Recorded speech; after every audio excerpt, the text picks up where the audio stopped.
Simi TV y El Éxito de lo Natural presentan Caminos de Fe. En cada celebración de la Santa Misa nos encontramos con el amor divino. Antes de vivir ese momento sagrado, queremos guiarte por un camino de reflexión y conexión con tu fe. La preparación espiritual es una invitación a profundizar en nuestra relación con Dios, a escuchar su voz y a abrir el corazón para recibir su gracia.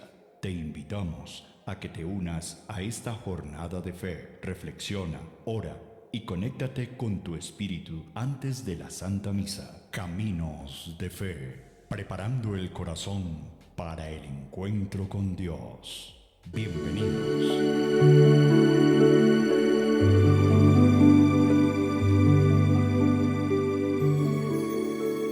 Bienvenidos, bienvenidas a Caminos de Fe, preparando el corazón para el encuentro con Dios. Los saludamos en este domingo 28 de diciembre, Día de los Santos Inocentes.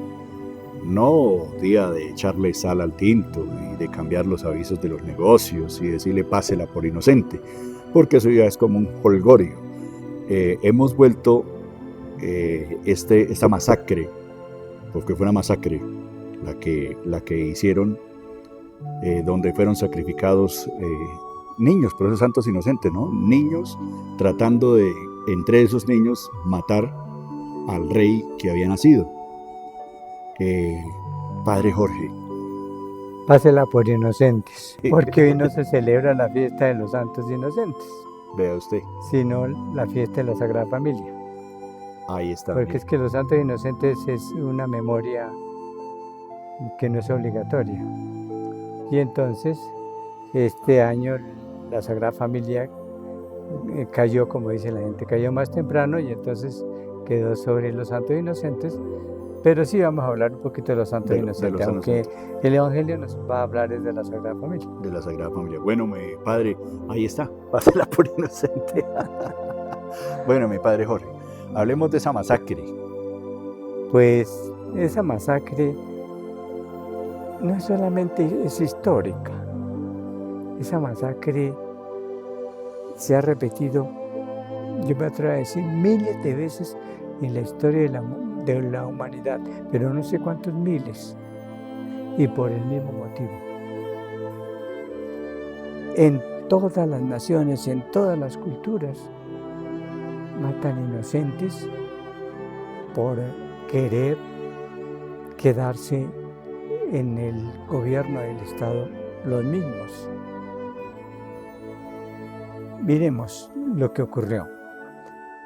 Llegan los sabios de Oriente y pues ellos descubren que van a ser un rey y siguen la estrella y llegan precisamente a Jerusalén.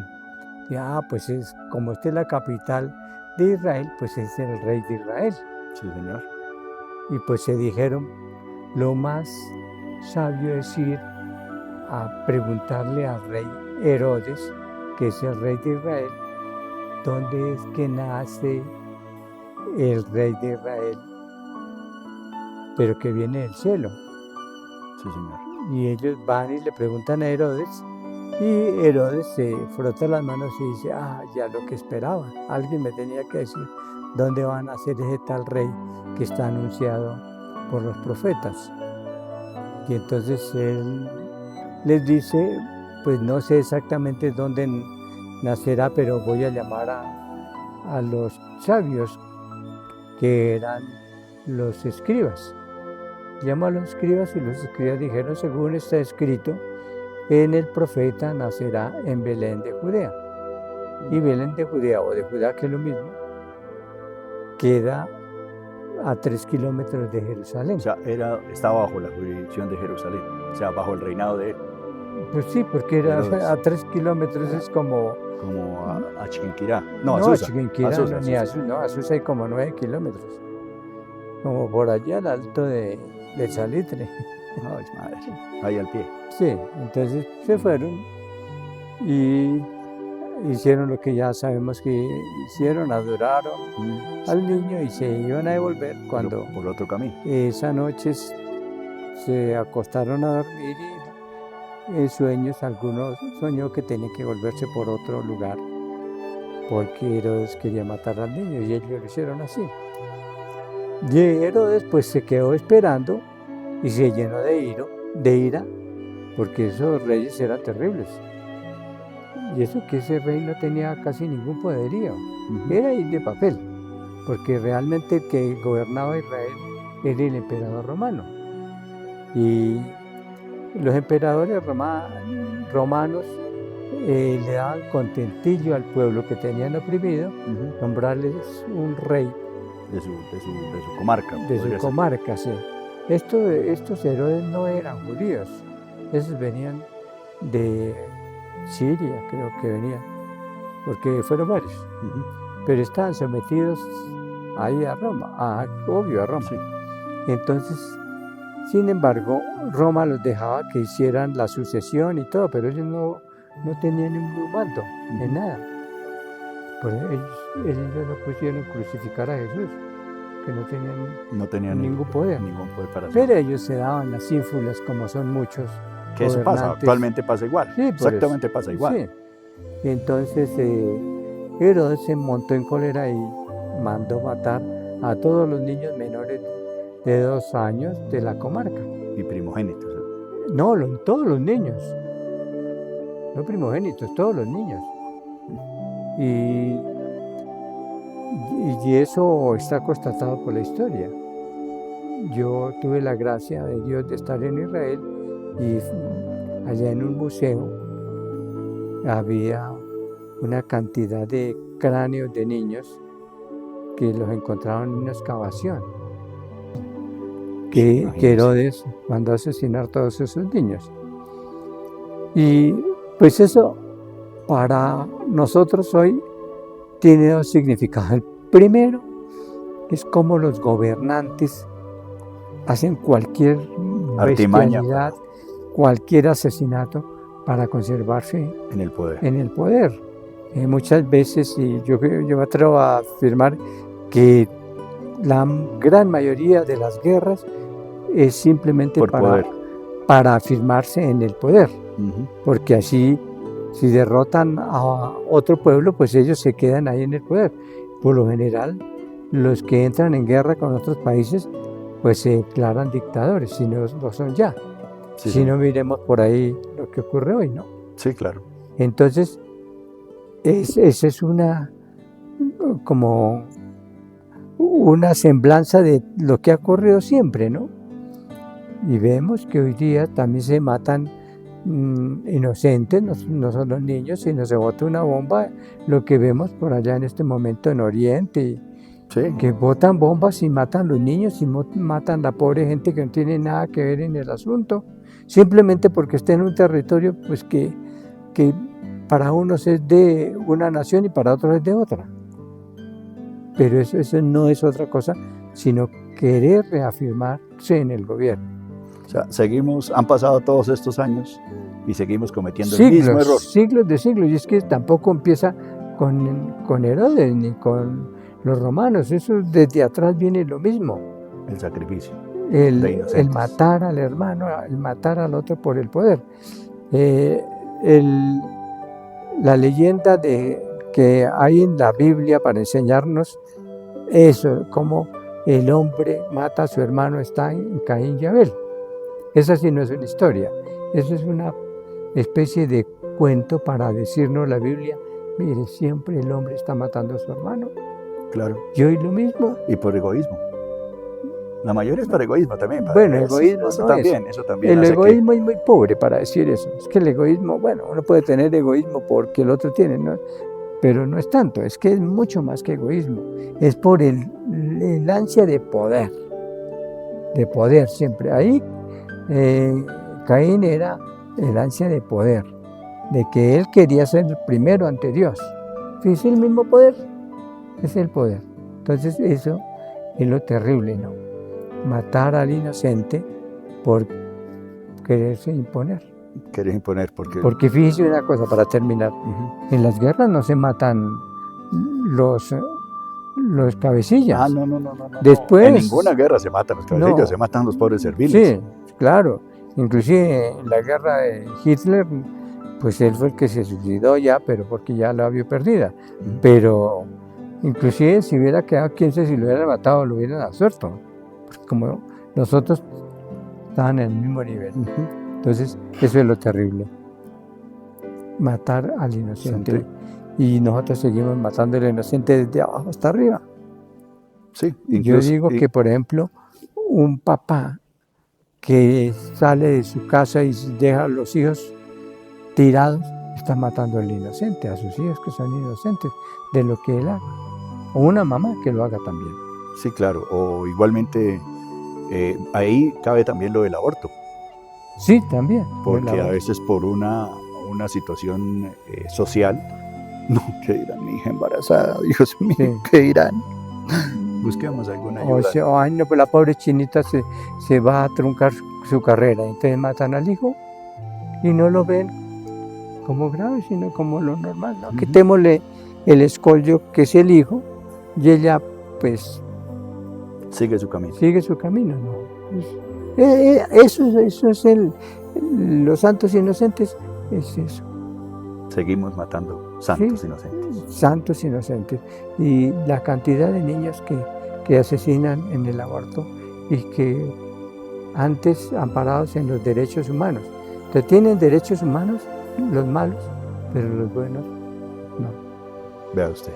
O los que no tienen cómo defenderse, porque imagínese una criatura cómo se va a defender. Sí, por eso, inocente. Inocente. Bueno, padre, ya regresamos a la lectura meditación del Evangelio correspondiente al día de hoy.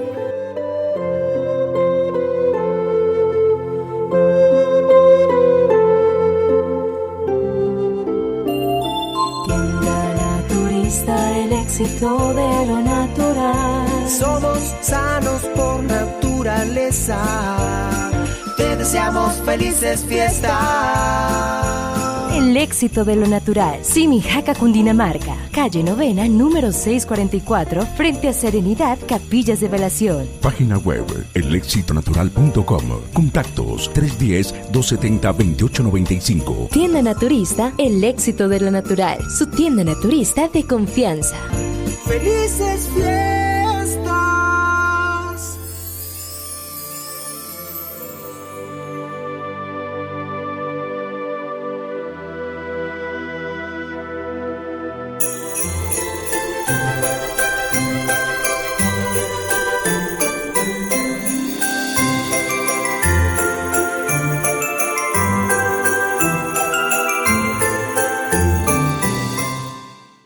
Continuamos con nuestro espacio Caminos de Fe, preparando el corazón para el encuentro con Dios. A continuación, la lectura, meditación del Evangelio correspondiente al día de hoy. Padre Jorge, por favor. El Evangelio está tomado de San Mateo y precisamente nos habla un poco de lo que ya les expliqué sobre los santos inocentes, aunque aquí no lo nombra.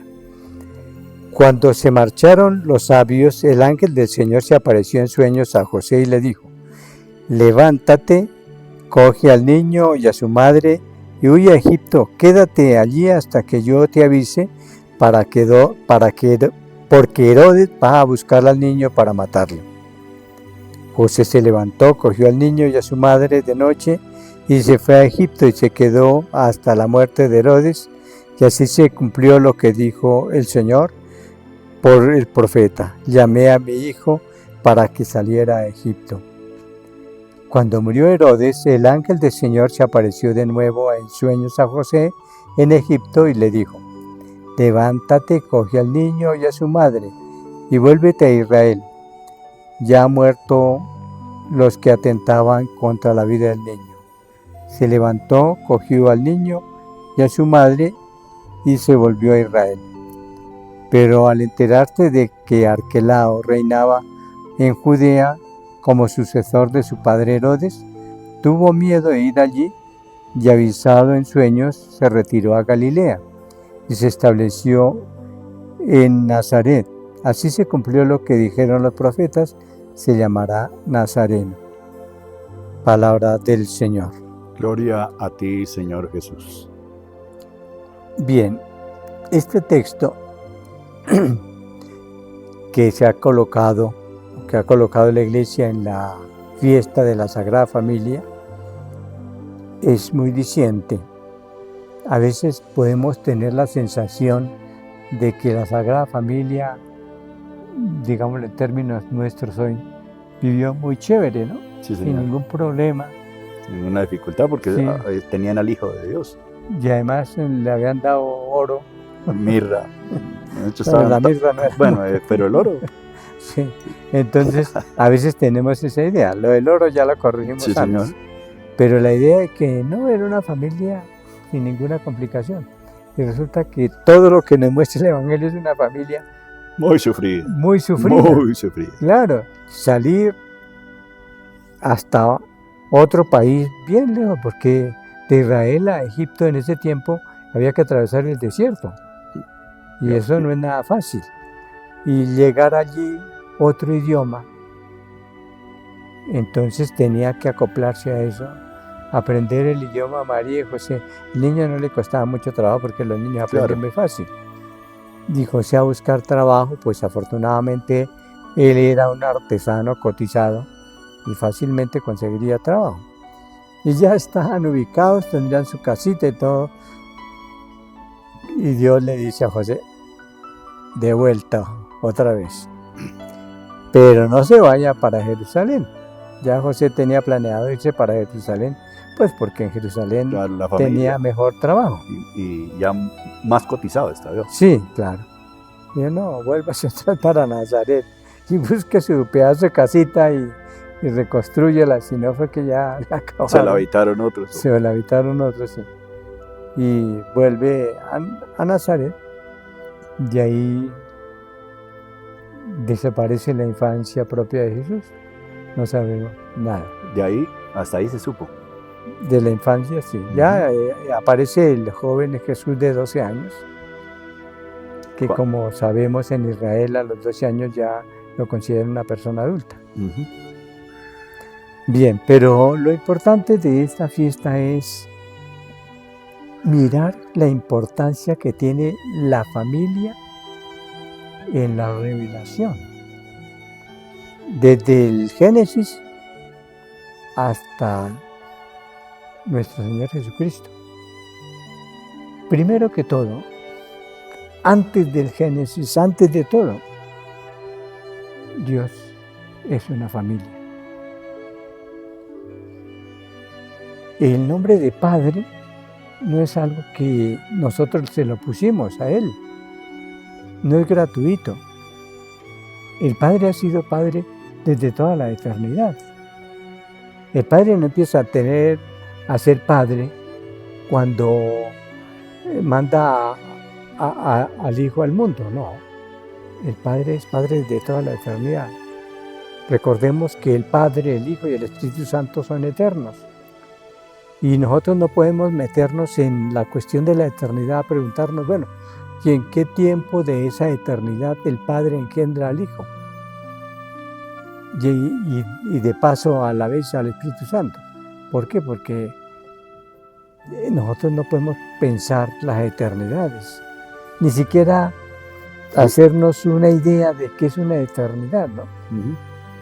Y la eternidad y el tiempo son como contrapuestos, porque ni siquiera el tiempo es un poquito de la eternidad, ¿no? Pues entonces el tiempo está fuera de la eternidad. Por eso nosotros tenemos que morir para ingresar a la eternidad.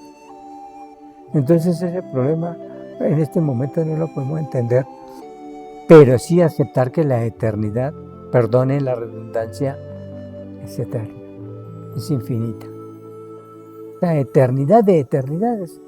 El Padre engendra al Hijo y surge el Espíritu Santo. Es la familia Dios.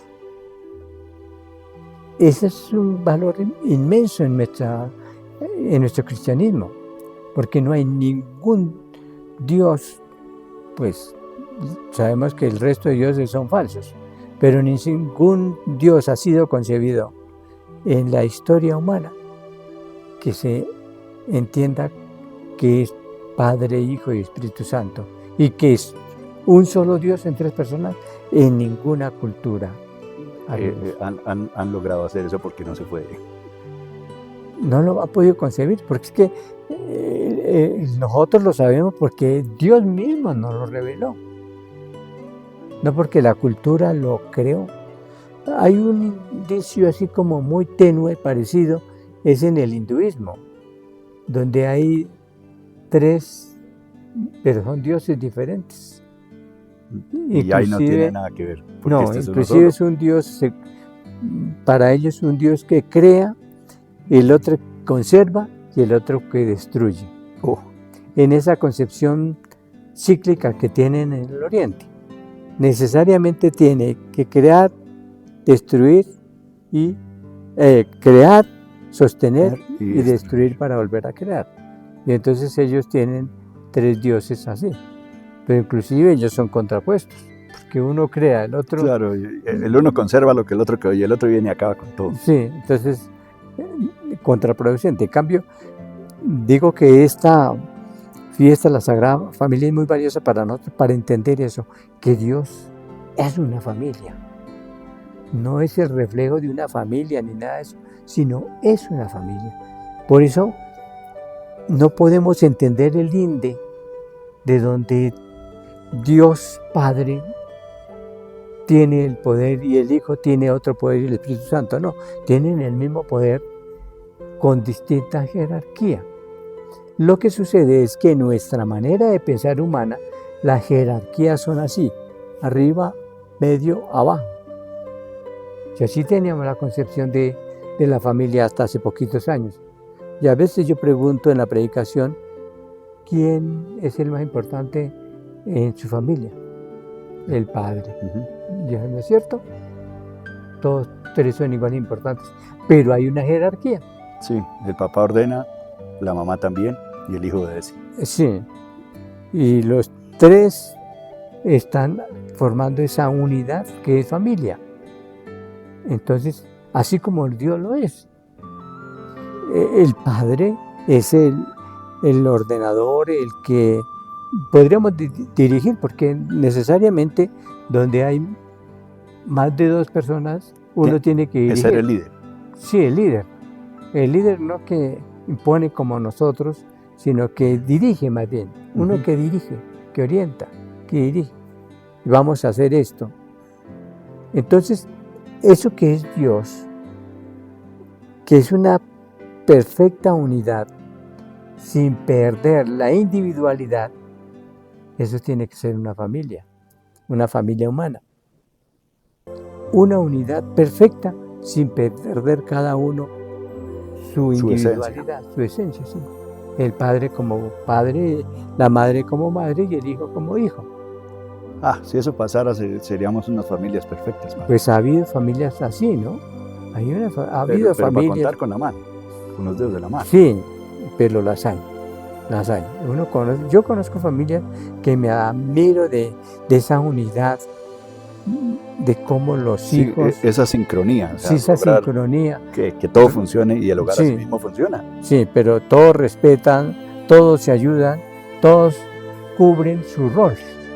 Ninguno interfiere en el rol del otro. Y entonces todo funciona así, como dicen, como un relojito. Como un relojito. Pero sí he conocido familias que me admiro de verlas así. Gloria a Dios, Padre. Sí. Gloria a Dios, porque en estos tiempos ya esa palabra familia ya... No, pero dejémonos de vainas, que eso ha sido siempre. No beatifiquemos el pasado, porque yo por lo menos, yo conocí a mi abuelo que era una porquería y le pegaba a mi abuela y de todo. Sí. Entonces eso nosotros decimos que no, que es que no. Ahí no era familia. No, y el hijo tenía que callarse de todo, tampoco. O sea, y entonces como siempre el ser humano da la vuelta, ¿no? Sí, señor. Ahora el papá y la mamá están mandados por los hijos, sujetos por los hijos, y lo que los hijos quieren decir, entonces los papás, sí, mi hijito, sí, para que no sufra, sí. Pero para no hacerle un trauma psicológico. Lo que yo ya he dicho varias veces, el ser humano es como un péndulo de un reloj que está aquí y de pronto al otro lado, como lo que nos ocurrió del modernismo al paso de esto que se llama posmodernismo. En el modernismo todo era razón. Si no se entiende por la razón, nada. todos esos filósofos, Descartes y Kant y todo eso, la razón. Eso pasó y pasamos al otro lado. Ahora todo es sentimiento. Sí, sentimientos. Y entonces eso pasó también con la familia. Los sentimientos, pobrecito el niño, dejemos lo que haga. Pobrecito el hijo que tiene 18, dejemos lo que haga. Pobrecito el de 40 que tiene hijos por aquí, por allí, entonces recibámoslo en la casa y lo mantenemos vago, borracho y de todo, pero pobrecito. Ven el peladito y ahí mi nieto. Yo no lo digo porque lo he oído, es que la señora viene llorando, que el hijo que los hace sufrir, que es borracho, que llega a la casa a medianoche, a la madrugada y antes a escandalizar. Digo, ¿cuántos años tiene? No, pues es que es 40 años. Le digo, pero señora, pues él debe estar en su hogar o que haga cualquier cosa fuera. No es que la IB de nosotros, pero, no es que la IB de nosotros, él que nos ve, acompaña. No, ya dijera que IB. No, pero es que pobrecito, no, que es mi hijo. Digo, su merced, entonces no me venga a arquear porque ¿qué puedo hacer? Claro. Si usted no le exige a su hijo y le tolera todo, pues ¿qué pidiéndole a Dios que haga un milagro? No, por eso es que hay que poner de nuestro lado. Sí, mientras el sinvergüenza no deje de ser sinvergüenza, Dios no puede hacer nada. Sí, eso es cierto. Esa es la descomposición de la familia, que cada uno hace lo que quiera, ya no ocupan su rol, sino cada uno hace lo que quiera. Y ahora se descompone mucho más la familia porque entonces entran los perros y los gatos a ser parte de la familia. Y entonces dejamos que los perros y los gatos sean los que gobiernen la casa. ¿No le parece a usted tremendamente grave? Absurdo. Sí, absurdo. Entonces tenemos que volver a la familia. Tenemos que, los padres de familia, recobrar la autoridad, pero entender qué es la autoridad. No es imposición, sino que con mi ejemplo yo, primero que todo, pongo el ejemplo de, mire, ¿ustedes me han visto llegar borracho? No, entonces ¿por qué llegan borrachos? Así como yo no llego borracho, ustedes tampoco pueden llegar borrachos. Pueden llegar, pero si el papá llega borracho. Cada tercer día en unas borracheras que no puede ni tener. Si los hijos... Y llega el pelado borracho. Sí. No, pero es que yo tengo que enseñarle a mi hijo que sea un varón, que tiene que tomar. Es que eso toca enseñarlo, para que sea como yo. Pues y después el chino se le sale las manos y dice, no, ¿yo qué hago con el chino? No solo eso. No. Complicado. Él le pega a la esposa, y entonces los hijos también ultrajan a la esposa y van a corregir los hijos, pero ¿cómo los corrige? Si él le está pegando a la esposa. No hay autoridad. Si no hay autoridad. La mamá que sale por ahí a tomar y a hacer cualquier... Con las amigas, y a veces dejan los pelados vacíos. Y a los pelados ya jóvenes. ¿Y cómo le va a exigir a la muchacha que no salga a hacer lo mismo? Claro. Entonces la descomposición que tenemos en los miembros, pues destruye la familia. Hay veces decimos que es la sociedad la que está destruyendo la familia, en parte sí, pero los que destruimos la familia somos nosotros los que constituimos familias. La misma familia, los mismos miembros de la familia nos estamos encargando de que todo se fracture. Sí, y se destruyen, se autodestruyen. Porque supongamos que sí, que afuera hay mal ejemplo y todo eso, pero usted da buen ejemplo, esos hijos sus raíces van a crecer con buen ejemplo. Yo también conozco familias muy bien establecidas en eso y lo rodea pues el mundo que vemos, pero ellos nos dejan contaminar. Entonces, allá es donde tenemos que ir, mirar a María y José, que fueron personas de sufrimiento, de lucha, tenaces, pero que creyeron en Dios y también supieron educar a su hijo Jesús, porque a Jesús también nos tuvieron que educar. Claro. Y ellos supieron entender en estos momentos tan difíciles. Imagínense cuando Jesús se perdió,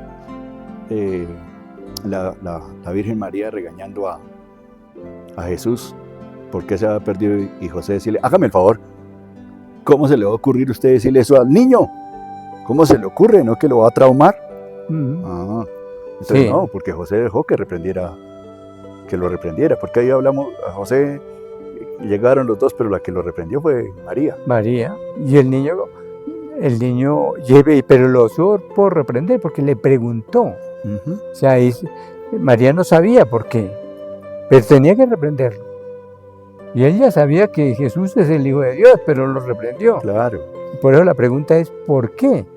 Cuando Jesús le dice el por qué, pues ella no entiende, dice, pues al fin y al cabo, pues él entenderá, nosotros entendemos, pero está en su misión. Cumpliendo su misión que el Padre me ordenó. Sí, entonces, ese es el gran ejemplo de la familia de Nazaret, es extraordinario, porque tuvieron muchísimos problemas, pero ahí en medio de los problemas, ellos supieron llevar su vida en unidad, y como dice el mismo Jesús, por los frutos los conoceréis, porque muchas cosas de las que Jesús transmite, las enseñó en su familia. Sí, Señor. Entonces, hoy que esta charla que tuvimos con el Padre Jorge toque nuestro corazón y imitemos la familia de Nazaret en lo humanamente posible, porque ellos eran humanos, no eran extraordinarios, eran como nosotros. Imitémosla con nuestras acciones, mejoremos nuestro hogar. Si algo está fallando, si tenemos alguna falla, consultemos. Aquí hay una sala de escucha donde el Padre Jorge nos puede escuchar, donde podemos venir a conversar con él, venir en pareja, conversar con él, expresarle lo que está pasando, y Dios hace su obra. Dios hace su obra y le coloca las palabras en la boca de él, y él seguramente nos va a saber orientar para poder llevar nuestra familia a feliz término. No permitir que nuestros hijos se contaminen con el mundo, con las cosas del mundo, sino que sean muchachos de dar ejemplo. Padre Jorge, muchas gracias. Que Dios Todopoderoso bendiga a todas las familias de nuestra parroquia, de Colombia y del mundo. Amén. Amén. Nos encontramos dentro de 8 días aquí en Caminos de Fe.